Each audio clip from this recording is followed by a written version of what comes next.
episode of The Young Turks is brought to you by Netflix.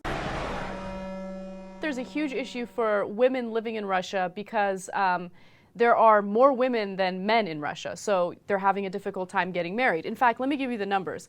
46.3% of the population in Russia is male, while 53.7% is female. That means there are 10.5 million more females than males living in Russia. That's amazing. Disaster. Okay, Anna's not in favor of that.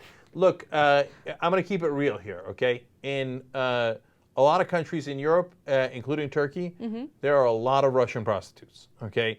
And, of course, there's prostitutes of all different ethnicities, etc., but the Russians are famous. They are, okay? Now, I've always wondered, I'm like, why Russians? What a weird thing. Like, how does a country specialize in something like that, right? That's what happens when you have 10.5 million extra women. That's not the sole consequence. That's not the only reason why, but it goes to partly to explain that phenomenon. I just find it so depressing because the days where men are falling over one another trying to impress a woman, those days are over. And that makes me so sad. That's keeping it real. Okay, now it gets better. So now there's a woman that's teaching this course on how to get men in 3 months or less and to get them to marry you. Okay? Yes.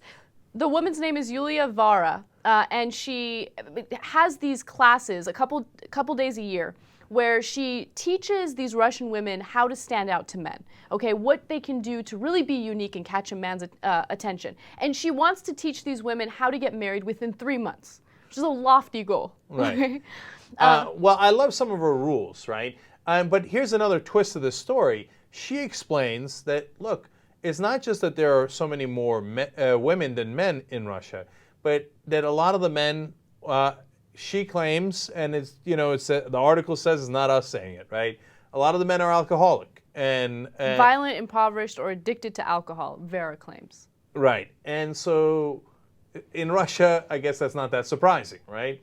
So they're like, if you've got a guy above 40 years old who's not impoverished or drunk, like, that's a winner. Not only is it a winner, those 40-year-olds know how valuable they are. So they will not date women their own age. They will look for women under the age of 25. Generally, men who are 50, again, according to this article and according to her, right, will date women around the age of 25, okay? Now, these are all rough numbers, obviously, right? But it gives you a sense of the competition at hand, right? And so as you get older, it gets even tougher and tougher and tougher.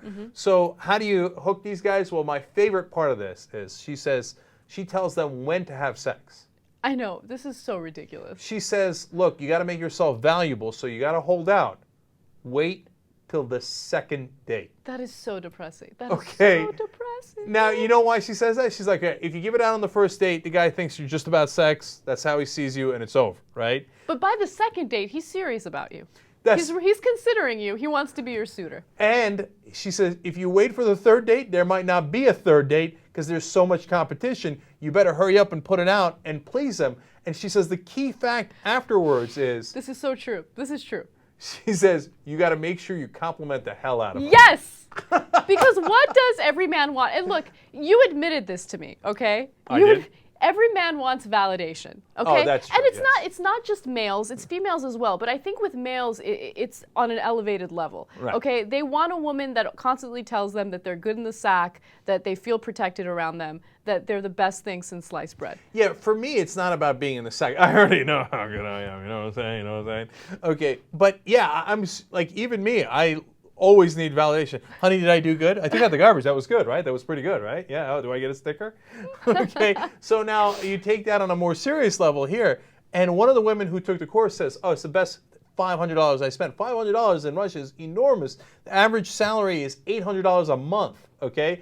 She's like, it's the best money I ever spent because it works like a charm. After I sleep with a guy, I say, oh, Boris, you are so good. You're unbelievable, like a stallion, like a Russian bear, right? And by the way, if she talks like that, you're in a lot of trouble. Two things. This is a utopia we should take. Bachelor parties should always go to Russia, number one. Number two, Lucas points out a great point. This lady has this whole scheme. How about the dating scheme? This would make millions. Hook up all the surplus of Chinese men, because there's too many of them, with all these Russian women. Oh, I mean, come on. Everybody's happy. You get tons of men versus tons of women who can't find the other gender. Come on, it's over. Best idea on the Young Turks in a long time. Who came up with that? Lucas? Oh, genius. Okay, you know who's going to be in favor of that idea? Chinese men. Okay, they're going to be like, wait. Let me get this straight. You're hooking us up with the Russian women. Winner, winner, chicken dinner.